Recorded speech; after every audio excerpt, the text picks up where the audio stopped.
stay with the energy because the regular season is kicking off soon. The league unveiling in a launch video, a We Play Here, They Play Here, We Play Here series coming up this season. Jessica Berman teasing it a little bit in her presser that she held earlier on Monday with the media. This launch video had me so excited, even more than I already was for this upcoming season. We got to see different videos in English, Spanish, Portuguese, narrated by NWSL players. We heard Midge Purse, we heard Maria Sanchez, we heard Debinha. It was very, very cool start to promote this season. It was very cool. I think that what the league is doing in trying to amplify themselves and give the league its due diligence for how it wants to be recognized as one of the best leagues in the world. And you have to start doing that like from within. And I think now that we're seeing that with this launch video in the NWSL and not only putting it out in English, but really trying to capitalize on the identity of the players that are in this league and then those fan bases that also want to be part of this league and maybe haven't felt as included before because everything's been in English. So in addition to the launch video coming out in English, Spanish, and Portuguese, the NWSL Twitter also promoted these individual videos in those respective languages. So the fans knew exactly what was coming for them, the promotion and the hype. And then when they clicked on the video, they could understand what was being said, whether it was in English by forward of Gotham, Midge Purse, or in Spanish by Houston forward Maria Sanchez, or by KC midfielder Debinha in Portuguese. I think it's really, really special. That's freaking cool that the league did that. Like, that's how you grow the league. That's how you get your fan bases that are living in Brazil and in Mexico to rally behind their players that they know and cheer for on their national team and support them in the NWSL. This is literally the definition of growing the game. I love it because of how they made their announcement for certain international viewing platforms as well. Right? Where they announced that deal with TSM for Canadian viewers, and they've mentioned in some other broadcast details that international viewers are going to be able to watch matches just right on .com. So NWSLsoccer.com. So I think it's very cool that they're trying to, hype up the league this year in what's a World Cup year, and have so many of their players, both, American, Mexican, Brazilian, to sort of get behind narrating these videos. And they're going to have more drop along the way, which I'm very excited about. So it's cool because it's going to have, it's all the same video, essentially the same script, right? But just in different languages. And I think that's very excited. So you can get hyped internationally. And like the fact that they had the players narrate it, like A+ on that front. There's no need to have talent do that, or someone quote unquote famous that like isn't in the league. Like, you know what I mean? We see that a lot with franchises and with what they're doing. I know like when the Eagles were on their Super Bowl run at the end of this last year, Bradley Cooper, he narrates a lot because he's from Philly. He's a big fan, but like it's cooler when the players are doing it themselves. That's awesome. Yeah, I agree. Yeah, don't hire Bradley Cooper to read, to read this script. We want to hear from Jason Kelsey. We want to hear from Midge Purse. We want to hear from Maria Sanchez. Exactly. 100%. We also heard from Jessica Berman. That's called the transition, folks. Thanks, Lisa, for that setup. Commissioner Jessica Berman holding a press conference with media on Monday, March 20th.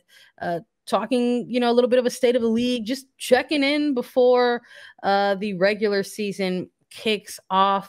And listen, as someone who sat in on it, it was a lengthy one, but I really appreciate the commissioner giving her time. It was an hour. I think clocked in exactly, maybe a little bit over. Well, I can't really recall just because of how long it was, but it was, from my understanding, it was great that they got to so many questions, and that the commissioner was willing to sort of make sure that she got to each one. But a couple of key points, to maybe talk about, because there's a lot that can be said over the course of that amount of time. But I think the biggest one that stands out it was really in her opening remarks in welcoming in the media was the discussion of the ticket bump, or the ticket hold bump this year, a 20% increase in season ticket holders from last year.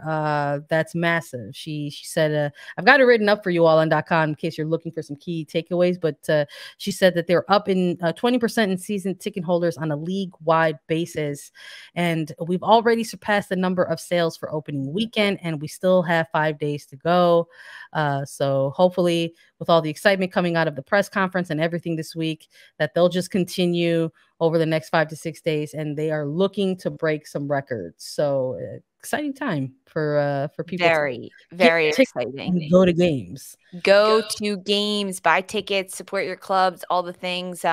If you're in San Diego, break more records there. They're like constantly smashing the records. But in this Commissioner Berman presser, I was able to sit in on it too. Definitely go read Sandra's piece on CBSSports.com. She breaks down everything that was said in the conference, and all the questions that were asked by the great media members to kind of open up the league a little bit more. But one thing that's super cool that we've known about for a little bit, but it's actually happening, and I think it's happening on schedule, which is pretty cool. I mean, maybe there was a low bar for me there, but VAR is being implemented into the league and into NWSL, and it is happening opening weekend, the very first game. It's already been introduced, right? So there's so many different trickle downs effect of VAR that a lot of people don't understand. The stadiums have to be equipped for VAR. They have to have more cameras. There's a minimum of 6 cameras now at every single stadium that these teams will play in. So that's kind of the first step that has to happen. You then have to hire an additional different set and an additional set of referees to be at those games and to work those games, to also train the referees at those games. You also have to train the broadcasters into VAR, how it works, what the rules of it are, how to communicate that to the listeners at home. And then you have to practice it. And throughout the preseason games that have been happening at these respective stadiums in the league around the country, there has been VAR. They have been implementing it during these preseason games. They have been practicing it for the referees, for the broadcasters, for the teams to kind of get used to as well. And it's like a well-oiled machine, and they're ready to get going on Saturday, March 25th, when the league kicks off. And if you're at a game, look for it on the field. And if you're at home, you can watch it all on Paramount Plus and look for the VAR symbols, because there's VAR in the league. Yeah, I love that. It's cool to sort of know, okay, it's official. It's coming week 1 in the league. They're very excited about it. It was cool to, even when they announced it, this was she had a similar press conference mid-season last year and said, hey, we want to add more cameras, and alluding to the fact that they want to get VAR into the league. But now they've implemented those cameras. They've practiced, they've utilized them during preseason, and it's coming week 1, and they're very excited about kind of leading the way in that initiative, that they're going to be first domestic league to women's domestic league to go ahead and to sort of have that as a reoccurring thing every match week for NWSL. I know VAR has been utilized in the women's game before, it was introduced at the World Cup. And I think it's been utilized in some major title games as well. But we haven't seen it used week to week to week to week, I think, for over the course of a full regular season before. Yeah, this will be the first ever women's professional league to use VAR for the professional game and for every single game, not just the playoffs or not just the championship, every single regular season game, every game. And I like that she tied it to essentially overall league investment, because that was a big thing that came out of the press conference as well. So it was cool to hear her tie something like VAR to general league and investment. Talking about her listening tour, right? We heard so much about that in her first year as commissioner, and tying that and connecting that to production value overall, because she said on her listening tour that was actually a point of concern, surprisingly to her, when she was talking to players on this listening tour, that one of the biggest things that she heard from players was about production value, and that the league absolutely needs to ensure that they are investing in production areas so that fans can get a great product on the field and see all the great athletes and their athleticism on match days. So it was cool to sort of hear her tie that all in together, because it's not just like one separate point, one other separate bullet point. Things are often just sort of tied together. So it was a great press conference, and a lot of cool things to come out of it. So hopefully everybody gets caught up on what the commissioner had to say, which also included talking about league rules a little bit. We're going to chat about that for everyone as well right now too. We're talking about player salary cap, what that includes, what it means. Let's talk some dollar bills, Lisa. You're muted, buddy. I can't hear you. I'm sorry, I was coughing over here. Yeah, dollar bills. Excited to kind of break this down for everyone, because we get a lot of questions, you and I, on Attacking Third, whether it's in the chat or on Twitter or in Apple Podcast reviews about this. So if you have questions, drop them to us in the chat. Drop them to us on Apple Podcasts. Leave us a 5-star review with a question. We get to answer them, especially when the league breaks it all down for us, because this is all about the numbers, right? So on the rosters between 22 and 26 players rosters for the 2023 season, there is a salary cap. There's a minimum salary for these teams, $1 million, $975,000 for the salary minimum, and the salary cap, $1,375,000 plus $600,000 in allocation money. And that allocation money can be carried over, right, from 2022. Allocation money can be carried into 2023. So this is a 25% increase from 2022 and what the league was doing. But allocation money, it's a little confusing for the people. Sandra, can you break it down for them, please? Yeah, I love money. Big fan of it. Would love to have more of it. I think we all would in some capacity. But essentially, allocation money is, I guess, technically still a relatively new concept in NWSL, because it was only introduced in 2019. And allocation money is essentially a financial credit. So teams can purchase within specific limits that are defined by the league every year, or they can acquire allocation money from another team through a transaction. So whether that's a sign and trade or general trade, and allocation money can be used to reduce the salary cap or impact of a player's salary, pay a transfer fee, a loan fee when they're acquiring a player outside of the league, or trade it to another team. So we heard a little bit about that in the offseason. We saw Racing Louisville with a sort of a transfer and sign and load with Uchenna Canoe and Riley Parker and Liga MX Femenil. So we're starting to see a little bit more of that now as allocation money. I think teams are getting a little bit more comfortable with having that as that extra piece to utilize within certain deals. So it's basically like a loophole for the salary cap. Essentially, it's giving teams more money to allocate towards the players, so they don't have to dig into their salary cap, because each team's their minimum at $1.9 million to spend on their roster isn't that much. It's not like that much when we're talking about how these players should be paid, right? I mean, in comparison to some of the other leagues or things like that. But this is also a massive increase from what we've seen previously in the league.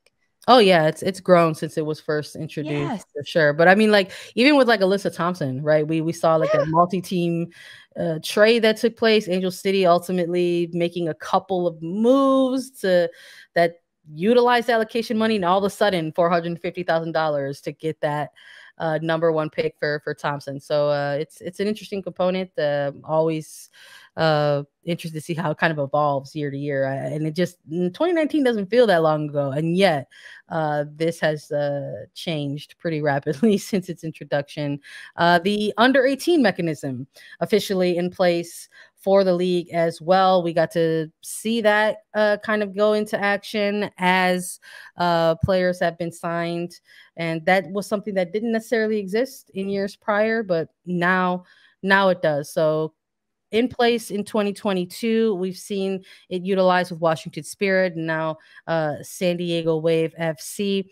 Important to note that within these historic signings, for whether it was Chloe Ricketts or Melanie Barcenas, that they are under 18 players, so they have to, have a contract within 30 days of being placed on the mechanism. Now that they're officially signed, that means they cannot be traded or waived. They cannot be selected in expansion draft processes, which is huge considering the league has expansion on the horizon. So we know Utah Royals is one team. There's another potential team to be announced. Neither of those clubs can select any of these younger players, and any under 18 players have to stay with a parent or a legal guardian until they are 18. So the 18th birthday. So it's there's a lot of different rules that have to be followed even within the under 18 mechanism. But it sounds like that's not going to stop clubs from trying to sign local or young talents in the future, because we've already got a couple of players signing up in the league this year, and who knows, maybe we'll get to see them during the regular season and get their first minutes as professionals, and we're excited about that because the league also announced with CBS the official broadcast schedule and how games are going to look moving forward, and we are so excited about this. The season does kick off on March 25th, and you can catch matches across CBS Sports platforms. You can catch them on Paramount Plus. San Diego Wave versus Chicago Red Stars, you can catch that on CBS Sports Network. But there's 176 matches that fans can watch across CBS Sports platforms. You'll love to see it. It is amazing. It's going to be accessible to everyone. And as we talked about, it's also accessible for internationals. Canada is able to watch. It is fantastic. But every single game is going to be across CBS Sports platform. 6 matches on CBS and Paramount Plus, 23 matches on CBS Sports Network, and then every other game on Paramount Plus. So you've gotten into a little bit of a rhythm last year watching them, but it'll be more consistent and better to find, I think, when you're on the Paramount Plus app. I know from behind the scenes, CBS people have been working really hard to make sure it's a very seamless transition for fans and viewers that want to do that to easily find it. And this was, as we talked about, for Commissioner Jessica Berman's listening tour, players saying, hey, production value, we want to get that up. That includes 6 cameras. That includes CBS getting these games on CBS Sports platform every single game. It is very cool. And for those that are looking to watch, it all starts Paramount Plus, March 25th. NWSL, you can watch everything, and Paramount Plus is giving away 1 free month. Use the code NWSL 2023 to get 1 free month of Paramount Plus. Catch the first month of action. We are excited to be part of it and excited to be talking about it here at CBS. Yeah, we are. We're just eager to hit the ground running, obviously, with the regular season coming up. We just want to give a quick shout out before we take a quick break. Shout out to all of the new analysts and broadcasters who are going to be linking up on some of these broadcasts as well. Jackie O, Lilian Sanderson, Tommy Miola, Saskia Weber, amongst them. There were many more, but we just want to extend our congratulations to them. You can hear them across these awesome streaming networks and channels as well.